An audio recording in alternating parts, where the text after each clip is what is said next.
I'm at the Bronxville Women's Club on November 11th. Today is Family Fun Day, and it's also Veterans Day. So we're going inside to Family Fun Day at the Bronxville Women's Club. This is... He said it's downstairs. But look at this exhibit over here. Look at this nice exhibit over here, look. Did you see it? Yes. You saw it? This is candles with different artwork on it. No, not candles, they're lights. There are lights inside with different artwork. And Kelly, there was an article in the New York Times on October 4th about it. Oh, New York Times article about it.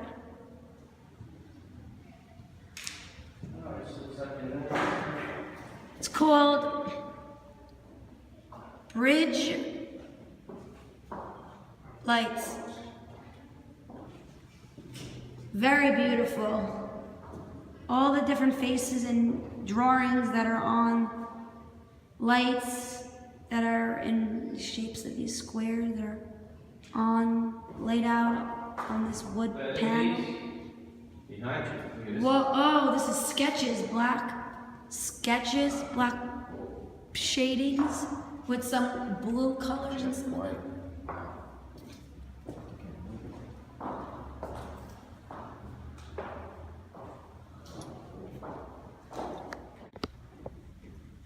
Here's more of the artwork on the other wall at the Bronxville Women's Club on Veterans Day, November 11th. This is more shading, but with more colors. Beautiful, beautiful artwork. Wonderful. Get each piece. Go back to the other side that I just got before. Take a quick panel. Wow, look at that. That's men working on a building. Fabulous art. Okay, we're going downstairs to Family Fun Day.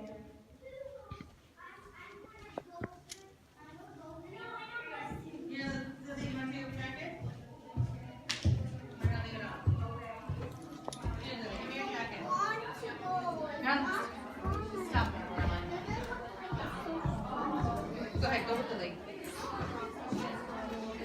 Is this the place where it was? Here we are. Here we are at Family Fun Day mixed with a Veterans Day celebration. Hello. Can I get everyone's attention? Salute to our veterans. How about limbo? Does anybody want to do limbo? By a show of hands. Salute, salute. Are you veteran? I'm doing a video for the Bronxville Women's Club. Would you like to say anything? I was born in December. What I have to say, you might not want to hear. I think we met before. How are you? You know each other, right? Yeah. Yeah, that was He was at a. Germany. Okay. Oh, yeah, I know you. Yeah, we met. We met. I'll face it, this Nice. that's some kind of a celebration. I forget what it was. Veterans Day and Family Fun Day at the Bronxville Women's Club. What games are we going to play today?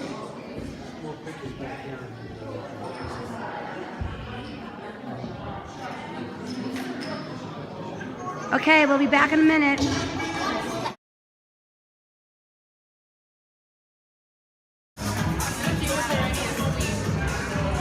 Here are the kids today, playing the games over there.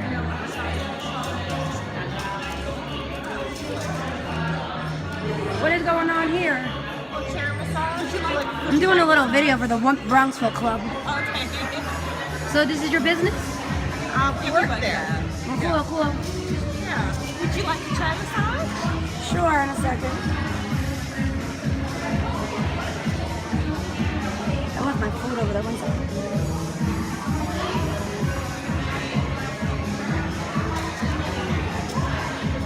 What's your name? Ellen. Ellen? Nice to meet you. And your name? Kate. Kate, nice to meet you.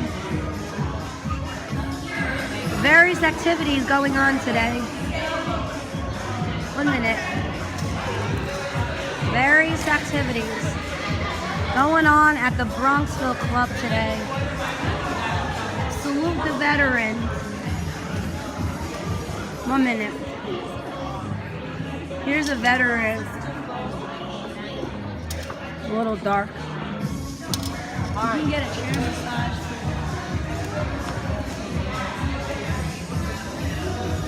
Salute to the veterans. This is a veteran here. This is my grandfather and my uncle, my grandfather's brother, my great uncle. Another veteran.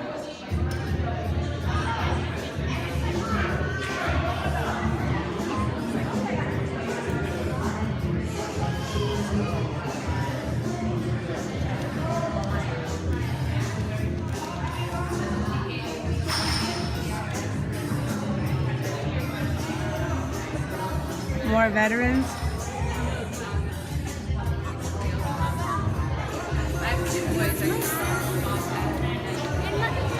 And if you can hear it, they're playing Happy. Happy and celebrating all the veterans and the kids. Salute to the veterans in America. And be happy. November 11th. It's a Wednesday.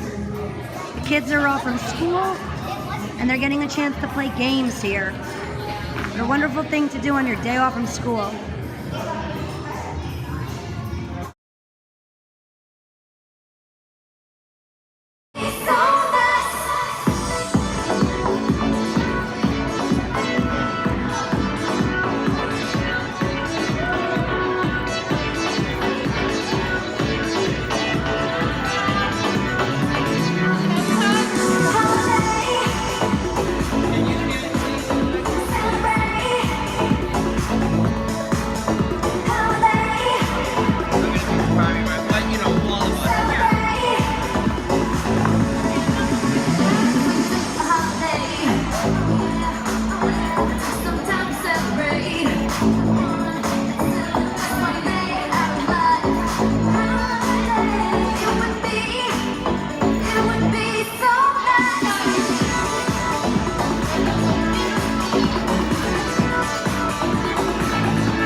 Gene, I appreciate this. Oh, okay. Gene Pepe.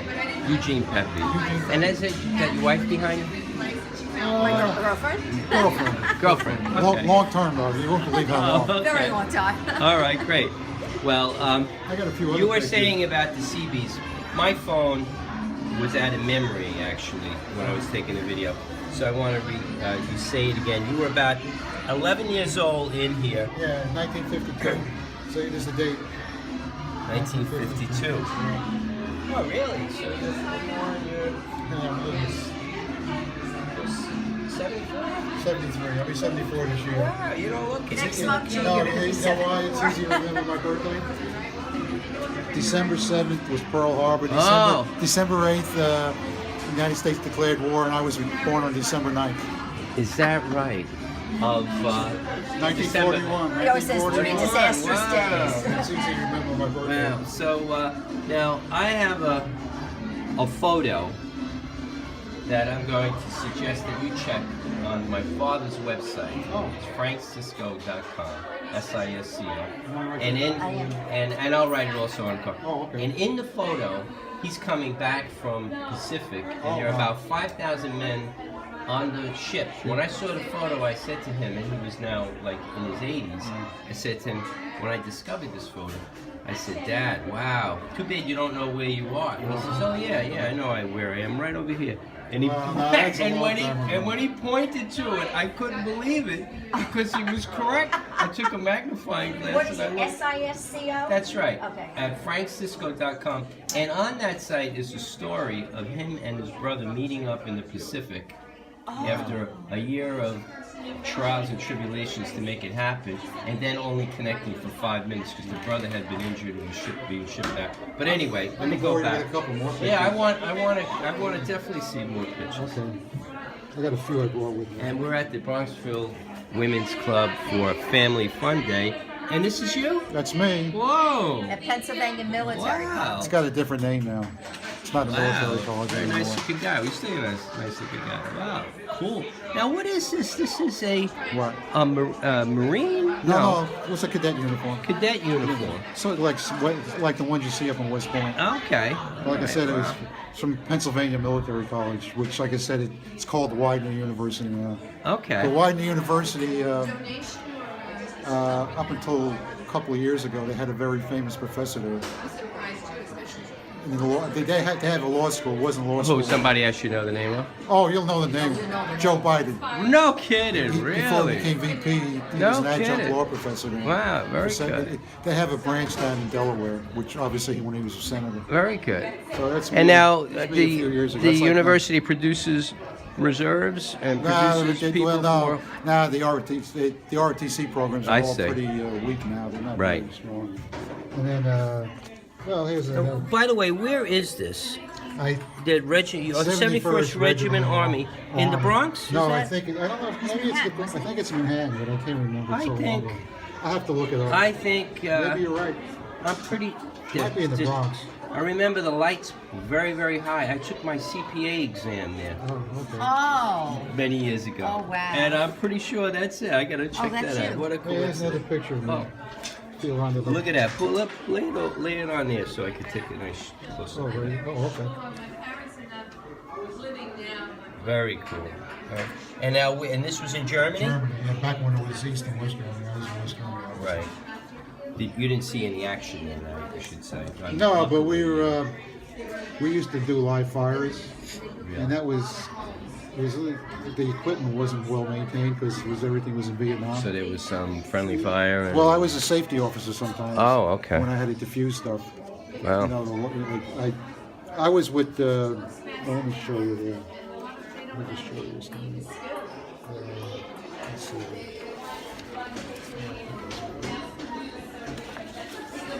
This is what I was assigned to. But when I first got over there, I was sent out as a safety officer, what they call 8-inch and 175. Right. And we did live fires. We did live fires with these. We just had dummy warheads because they were too. I see. These weapons were too powerful to go to Vietnam. Wow.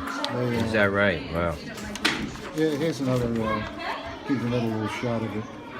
Oh, that is cool. Wow. It's called the Honest John. They don't exist anymore. This is the here, you mean? Yeah, that's the same one. The same one. Same one, yeah. Showing the trajectory. Yeah, I can show you. Here's being shot. He was actually getting shot. I signed for when I was what they call a battery commander. I was signed for 8 of them. Really? Wow. They were powerful. Very good. Well, Gene, I want to show you. Oh, what a surprise! That's a surprise. What? Very nice surprise. Oh, that reminds me, I'm supposed to sign something. Where is it? All right. When I was over there, like I said, when I first got over to Germany, after I got out of the artillery, Kelly, I'm sorry. Get the photo of Papa and. I got assigned. I was over there maybe a couple of weeks, and they sent me temporary duty to be a safety officer for what they call 8-inch and 175, which I really didn't know that much about. But the equipment, they were live fires, so sometimes they didn't go off. Mary, I'm supposed to do something with this. I don't know what it Now, is. Mary is our board member. Mary Westmoreland, who is a colonel. His uncle and his father. Oh, okay. Yep. That's a nice picture. They're both not. They're both dead. So, yeah, I can tell by the uniforms. Yep. A few years ago, yeah. Yeah. Statement of support for the Guard and Reserve. We recognize the Guard and Reserve are essential for security.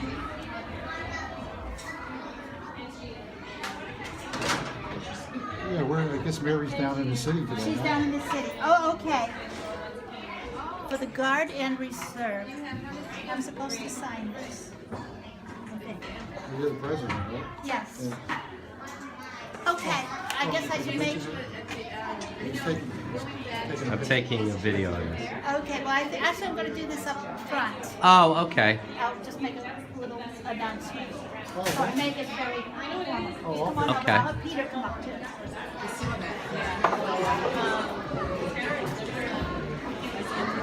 James? Kelly, James? take it from here, all right? And I got Peter? Gene talking about his being in the Army. So take it. Okay.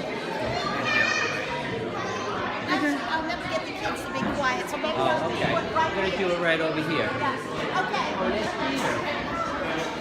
Strength of our nation and the well-being of our communities. In the highest American tradition, the safeguarded men and women of the Guard and Reserve serve voluntarily in an honorable and vital profession. They train to respond to their community and their country in time of need. They deserve the support of every segment of our society. If these volunteer forces are to continue to serve our nation, increased public understanding is required of the essential role of the Guard and Reserve in preserving our national security. Therefore, we join our employers in pledging that we fully recognize, honor, and comply with the Uniform Service Employment and Reemployment Right Acts. We will provide our managers and supervisors with the tools they need to effectively manage those employees who serve in the Guard and Reserve. We appreciate the values, leadership, and unique skills service members bring to the workforce and will encourage opportunities to employ Guardsmen, reservists, transitioning service members, and veterans. We will continually recognize and support our country's service members and their families in peace, in crisis, and in war. And I have to sign it. Wonderful. Because I'm the president of the Women's Club. Yes. Get a photo with everyone standing. It would be good. Okay. All right. Okay. Come on in.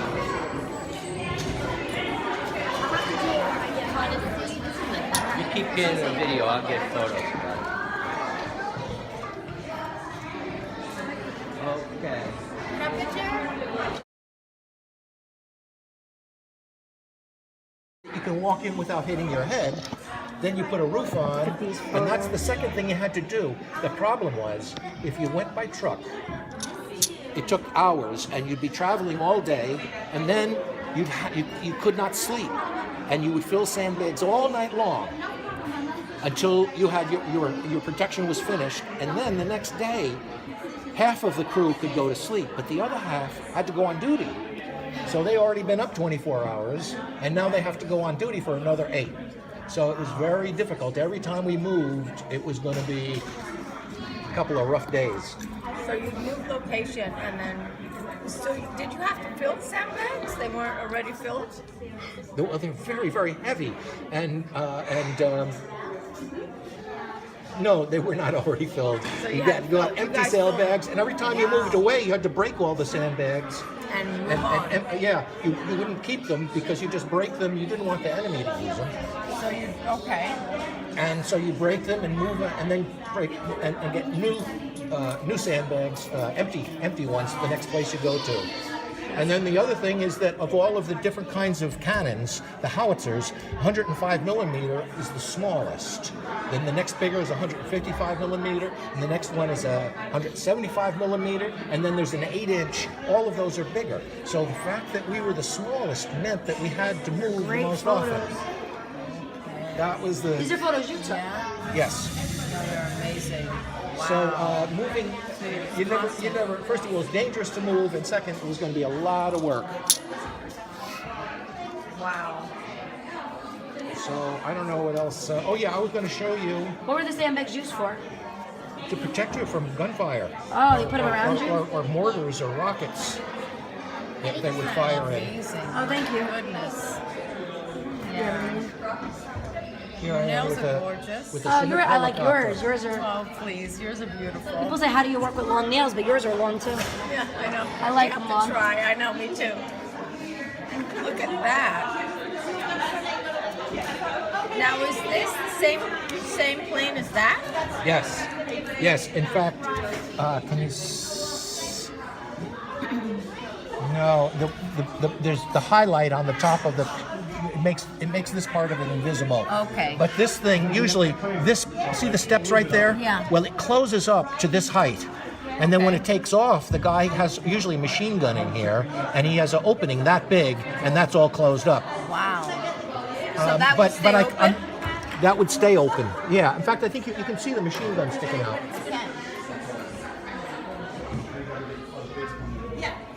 So the first thing you had to do when you got there was to make yourself ready to fire. And these are the charts that the forward observer would call in with coordinates that we would plot it with a pen. And then, where's the range diffraction protractor? And then, here it is. See? Yeah. This is the same kind of a chart.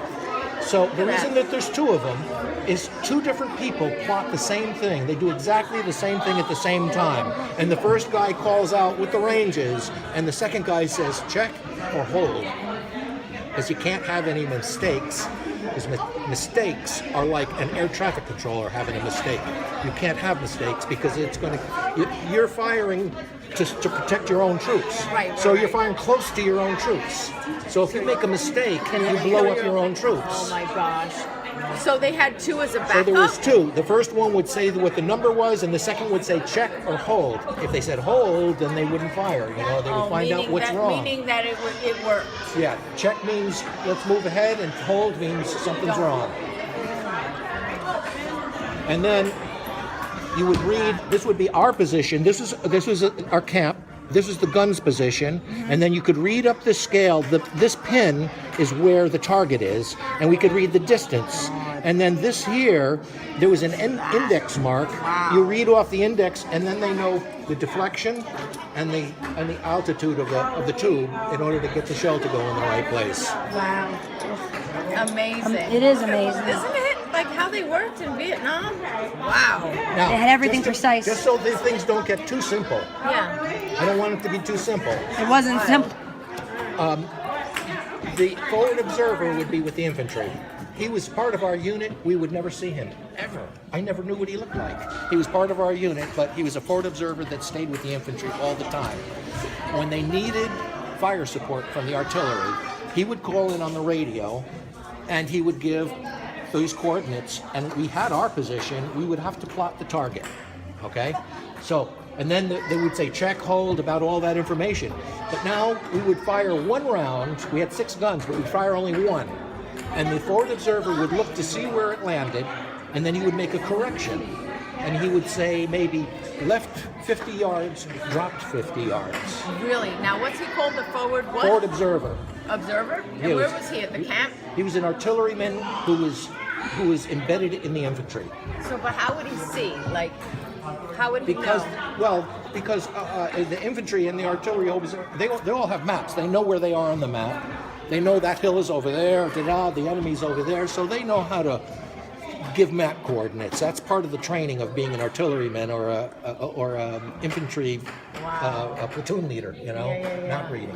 Wow. So here's wild. when I said I didn't want this to be simple. I'm about to get to the punchline of why this isn't that simple. Because when the forward observer says left 50, drop 50, now your first instinct looking at this is that you would move a pin 50 meters and drop 50 meters, and then hit this up against it, and you'd have new readings on both the distance and the deflection, but it wouldn't work.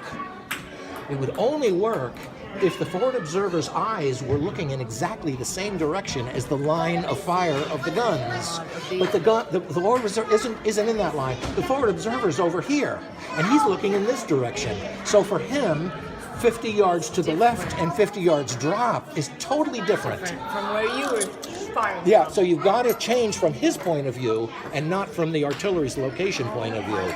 So talk about complex. So, yeah, that's why I say I can't. Oh my goodness. So you would have to sort of regroup on that. That's awesome. It's awesome and it's horrifying at the same time. Yeah. Because 6, when they got the right spot, the 6 shells would all go out at once, and it was terrible what happened. But in any way, it was our way, though, of protecting the infantry troops. Right. So there were 6 shells in that. No. There's 6 of these howitzers. in the and tank they're- or in the in No, the, no, in the, the in howitzer- What you're saying? This right here. This doesn't belong to us. That's just helping us out to bring ammunition in.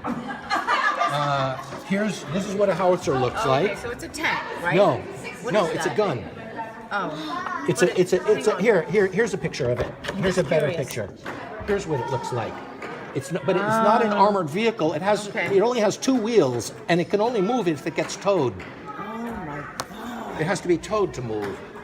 All right. So every Pulled, time. pulled to move, right? It has no motor. Got it. It has to be pulled, yeah. And you had 6. We had 6 of them, and this is when we first get in, when they have no protection. But later, they're all going to build big circular parapets, and they'll build them up this high, and they'll build them way deep because they have to store the ammunition inside in a protected area. Talking about sandbags and all Each, that. all built out of sandbags, and each there was 10 men in a gun crew, so 6 guns, so you have 60 men, and there would be a gun there and a gun way over there, and they'd be in a circle, and then I would be in the fire direction center, which is maybe inside that big circle or maybe just outside of it. I would be doing this stuff, and I'd be talking to the forward observer to find out what are the corrections, and then when I get the corrections, plot the corrections, come up with a new elevation and a new deflection of the tubes, and then give that information to the 6 guns. Okay, to read. Yes, and then we also have to know what kind of shell to use, what kind of fuse to put on the shell, how much charge to put behind the shell, and there was a lot of other technical information that we had to send down to the gun so they knew exactly what to do. Okay.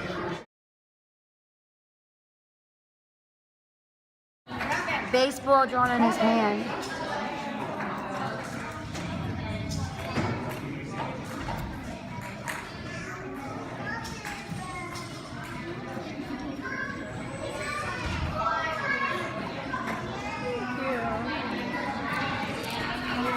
Wait, not done Not done yet. Not done yet.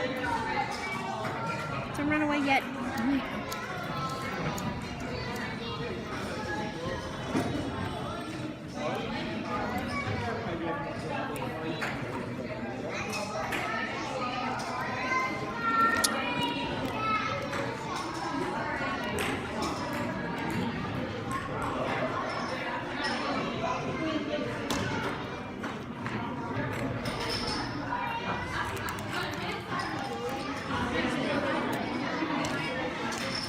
How nice. We're done. Let me take a picture of it. There you go. Yay! Ready to play ball. What do you say? It was easy. Thank you. Come, let's go. Who's next? You, Harpy? What are you getting? He has such pretty eyes. What are you getting? A butterfly, Harpy? Butterfly? Okay. Now a butterfly. What color would you like the butterfly? All in the face. Turn around, He buddy. smudged it? Here, you can wipe his face with this, a wet wipe. Why'd you smudge it? He has a habit of wiping his nose with his sleeves. So that's what happened. All by mistake.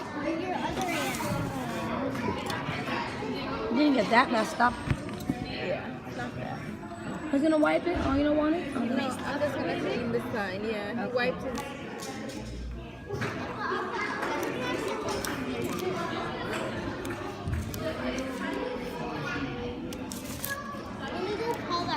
Okay.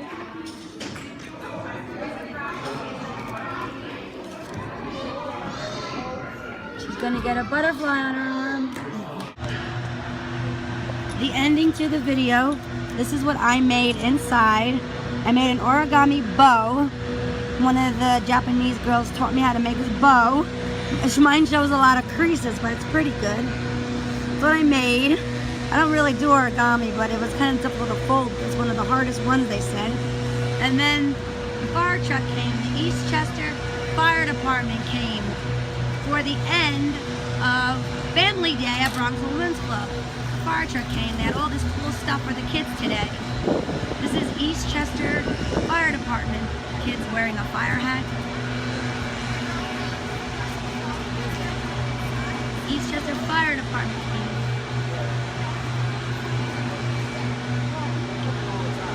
At the Bronxville Women's Club, and that is the end of our video. Happy Veterans Day, happy Family Day, happy everyone.